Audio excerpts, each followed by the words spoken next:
Incoming transmission. Picture this. A recording studio somewhere far, far away.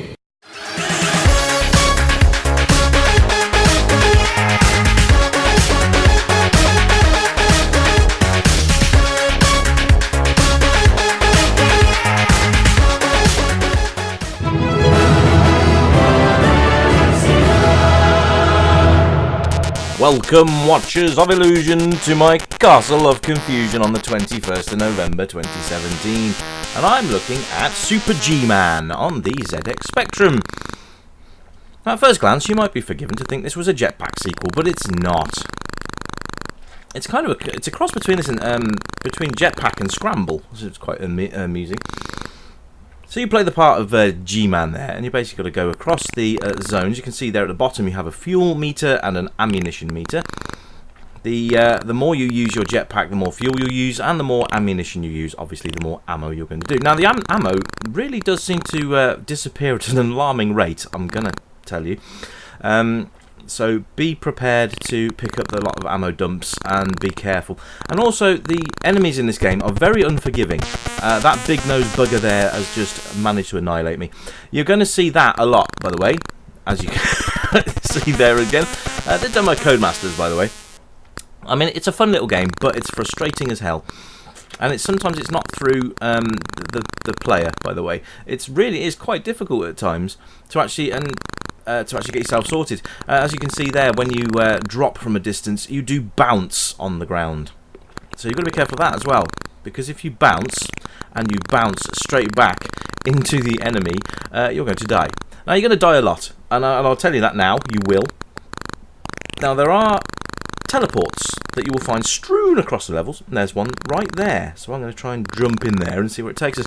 It will drop you into different zones, different areas of the levels and all that kind of thing, which is cool. The graphics are quite nice, I have to say, with the main character being quite big. Sometimes I'm not sure if that was a good... And look at that, everything kills you in this game. I mean, literally everything. The scenery will kill you. You're going to see this screen quite a lot during your gameplay, but that's fine. As this was 48k, there wasn't much in the sound department either. There was a nice little 48k ditty at the start on the menu, but that's about it. There's not a lot. You get the sort of jetpack noise, you get collection noises, but realistically speaking, there's not a lot of sound in the game. So you just got to put up with that, I'm afraid, ladies and gents. So there you go. But the idea is to get as far as you possibly can. Which kind of reminds me a lot of a recent game called Jetpack Joyride, which you can find on mobile devices. So yeah, you've got to try and get as far as you possibly can. Now, when you use a teleporter, I think it replenishes your fuel and your ammunition. There you go, your full ammo and fuel there, which is nice. So use the teleporter sparingly, and be careful of hitting your head and stuff on roofs and hitting the scenery, because like I said, you are going to die a lot just by encountering scenery. You see there, you do jump quite high if you don't activate your jetpack. Now, these big nose guys, you'll find that they are fairly prevalent, and these purple dudes as well. And yeah, sometimes collision detection can be a little bit wonky. But yeah, it does. It reminds me of Jetpack quite a lot, due to the enemy groups, like Fireball and stuff like that. You're going to find that, and yeah, just my legs touching that is instant death. You see your lives at the bottom left-hand corner of the screen there. I'm going to die now with a fireball to the face because I couldn't actually hit it. So you're going to find that to be quite prevalent. You're going to die a lot. Just get used to the idea now, because my leg fireball to the legs. I mean, to be fair, even if I tried to drop down, that wouldn't have worked. So there we go. But yeah, you do fire, and you can destroy things. You've just got to have a really, really good aim, I suppose, would be. You've got to be in the right alignment to be able to kill them. But, you know, all in all, which kind of lets the game down quite badly, unfortunately. I like the graphics, though. Very nice. The spaceman's quite cool. The animation on him is nice, like his little legs wobbling there when he runs, and his little aerial flapping away as he runs as well. It's quite nice.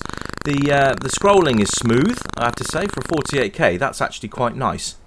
So you've got a nice scrolling there, and that's lovely and smooth. You can see from the lack of colours as well, that basically, because there aren't that many colours to deal with, that's probably why it's nice and smooth. I like the fact that the different zones you go into all have different colours as well. So we've gone from blue to red, and then there's yellows and all sorts of different colours as well, which is nice. But the frustration factor here is my main gripe, really, and you're going to find probably yourself as well. Be interesting to see how many of you actually had this game back in the day. Did you play Super G-Man? Did you enjoy it? I actually did enjoy it back in the day. I think that, you know, it's one of those games that was good fun. And for a 48k, you didn't have much choice in the realm of games. And I'm about to run out of fuel. That's not good, because what I can. Oh no! Yeah, that's what happens when you run out of fuel. You have nothing, no safety net whatsoever.